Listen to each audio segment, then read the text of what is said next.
తులారాశి వారికి వృత్తి ఉద్యోగాల పరంగా అనుకూలంగా ఉన్నప్పటికీ లాభాల కంటే నష్టం ఎక్కువగా ఉండే అవకాశం గోచరిస్తోంది.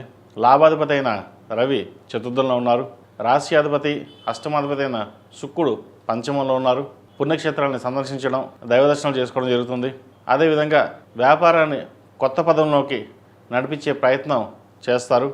అయితే ఖర్చులు అధికంగా ఉంటాయి. కొంచెం ఇన్వెస్ట్మెంట్ అనేది ఎక్కువగా పెట్టడం జరుగుతుంది. అదేవిధంగా రియల్ ఎస్టేట్ రంగాల వారికి, సాఫ్ట్వేర్ రంగం వారికి, బ్యూటిషియన్, టెక్నీషియన్, ఆర్టిఫిషియల్ ఇంటెలిజెన్స్, వైద్యోతుల వారికి చాలా అనుకూలంగా ఉంది. ద్వితీయాధిపతి సప్తమాధిపతి అయిన కుజుడు చతుర్థంలో ఉన్నారు. వారసత్వ ఆస్తులు లేదా భూములకు సంబంధించిన విషయ వ్యవహారాలు వీరికి సానుకూలపడతాయి. విదేశాలకు సంబంధించిన విషయ వ్యవహారాలు కొంచెం నత్తనగా ఉంటుంది. చిన్న చిన్న ప్రయాణాలు ఏవైతే ఉన్నాయో అవి లాభసాటిగా ఉంటాయి. కలిసి వచ్చే కాలం అని చెప్పవచ్చు. వచ్చిన అవకాశాన్ని సద్వినియోగపరచుకోవాలి. అయితే ఒక్కోసారి ఎంత కష్టపడుతున్నా ఫలితాలు తక్కువగా ఉన్నాయి అన్న భావన కూడా ఉంటుంది. దైవేచ్ఛ, మీ కష్టపడడం, మీ కష్టానికి తగిన ప్రతిఫలం లభించే దశగా గ్రహతులు ఉన్నాయి. ప్రయత్నం మట్టికి ఆపకండి. అదేవిధంగా భాగస్వామ్య వ్యాపారాల్లో చేసేవారికి కొంత ఇబ్బందికరమైన వాతావరణం ఉంటుంది. మాట పట్టింపుండే అవకాశం గోచరిస్తోంది. సొంతంగా వ్యాపారాలు చేస్తున్న వారికి ఆకస్మిక ధనలాభం ఉండే అవకాశం గోచరిస్తోంది. భూ సంబంధించిన వ్యవహారాలు, రియల్ ఎస్టేట్ రంగానికి సంబంధించిన వ్యవహారాలు సానుకూలంగా ఉంది. పిహెచ్డి, అదేవిధంగా గ్రూప్స్కి ప్రిపేర్ అవుతున్న వారికి, సివిల్ సర్వీసెస్ ప్రిపేర్ అవుతున్న వారికి చాలా అనుకూలంగా ఉంటుంది. గవర్నమెంట్ ఉద్యోగస్తులకు ప్రమోషన్ కావచ్చు లేదా బదిలీ అయ్యే అవకాశం గ్రహగతులు గోచరిస్తుంది. ఈ రాశిలో మించిన విద్యార్థులకు కొంచెం గడ్డు కాలం అని చెప్పచ్చు. స్నేహితుల వల్ల నష్టపోయే అవకాశం గోచరిస్తుంది.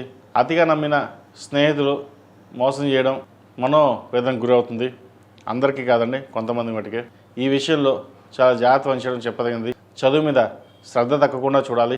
ప్రతిరోజు దక్షిణామూర్తి స్తోత్రాన్ని పఠించండి. పరీక్షలు దగ్గర పడుతున్నాయి. దక్షిణామూర్తి రూపుని మెల్ల వేసుకోండి. మంచి ఫలితాలు సంప్రాప్తిస్తాయి. ఈ రాశిలో జన్మించిన స్త్రీలకు వృత్తి ఉద్యోగాల పరంగా, వ్యాపార పరంగా అనుకూలంగా ఉంటుంది. దూర ప్రయాణాలు చేయవలసి ఉంటుంది. చిన్న చిన్న ప్రయాణాలు వీరికి లాభసాటిగా ఉంటుంది. పేరు ప్రఖ్యాతలు చక్కగా లభించే దశగా గ్రహగతులు ఉన్నాయి. ఆరోగ్యరీత్యా కూడా ఎటువంటి ఇబ్బంది ఉండదు. అసిడిటీ, ఇండైజెషన్ చిన్నవి ఉంటాయి. ఆహార నియమాలు పాటించడం చెప్పదగిన సూచన. ఈ రాశిలో జన్మించిన వారికి కలిసి వచ్చే సంఖ్య 2, కలిసి వచ్చే రంగు గ్రే.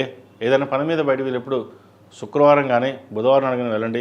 మంచి ఫలితాలు సంప్రాప్తిస్తాయి. ఈ పూజస్టోర్.in పసుపు కుంకుమ నుంచి దేవత విగ్రహాల దాకా అన్ని రకాల పూజలు, వ్రతాలు, గృహప్రవేశం, హోమాది శుభకార్యాలకు కావలసిన పూజా సామాగ్రి అంతా ఒక్కొక్క క్లిక్ తోనే మీ ఇంటి వద్దనే పొందండి. ఈ పూజస్టోర్.in